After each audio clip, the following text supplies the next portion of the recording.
ଚାଲୁଛୁ ଝୁଲି ଝୁଲି ଚାହୁଁଛୁ ବୁଲି ବୁଲି ମନ ତ ଭାରି ଚୁଲୁ ବୁଲି ଫସେଇ ଦେଲୁ ଫେସନ ବାଲି ହାଏ ଫସେଇ ଦେଲୁ ଫେସନ ବାଲି।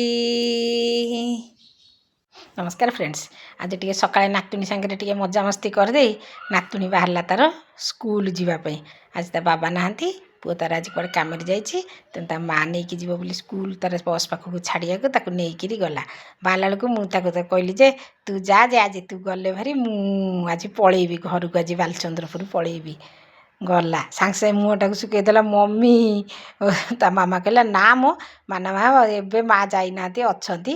ଏଠୁ କହିଲା ବାଏ ବାଏ କରିଦେଇକିରି ସ୍କୁଲ ବାହାରିଲା। ମୋତେ କହିଲା ତମେ ତାହେଲେ ଆସ, ମୁଁ ଆସିବା ଯାକେ ନହେଲେ ତମ ବ୍ୟାଗ୍ ଲୁଚେଇ ଦେବି। ତା ମନଟା ଟିକେ ଦୁଃଖ ହେଇଗଲା। ମୋତେ କହିଲା ହଉ ତମେ ଆସ ମୋତେ ପଦାରେ ଛାଡ଼ିବ। ତା ମା ତାକୁ ଜୋତା ପିନ୍ଧଉଛି, ମୋତେ ସେଠି ଟିକେ ଗେଲ କରିଦେଲା, କହିଲା ଚାଲ। ମୁଁ ତାକୁ ଡାକିଲା ବେଳକୁ ତାର ମନରେ ତୁ ସେଠି ଯାଇ କହୁଛି ତା ମାଆକୁ ଚୁପ୍ ଚୁପି କହୁଛି ମାନା ମା ଯିବେନି ତ, ତା ମାଆକୁ ପଚାରୁଛି। ତା ମା ତାର ନେଇକିରି ଗଲା। ସେଠି ଟିକେ ଗଲାବେଳକୁ ଯେମିତି ତଳକୁ ଓହ୍ଲେଇଲା ସେମିତି ଅନେଇ ଅନେଇ ଯାଉଥିଲା। ମୁଁ ତାକୁ ଏଇଠି ଯେମିତି ଓହ୍ଲେଇଲା ମୁଁ ତାକୁ ତଳେ ତାକୁ ଟିକେ କହିଦେଲି ଯେ ତୁ ଯା, ଆଇଲା ବେଳକୁ ମୁଁ ପଳେଇଥିବି। ନା ମୋ ମିଛରେ ବାବା ନାହାନ୍ତି ମୁଁ କୁଆଡ଼େ ଯାଉଛି, ରହିଯାଉଛି ସେଠି ମୋତେ କିଏ ଯାଉନି ନେଇକି ଯିବ? ଜମା। ରହିଲି, ବାଏ ଜୟ ବାଏ। ଜଗନ୍ନାଥ।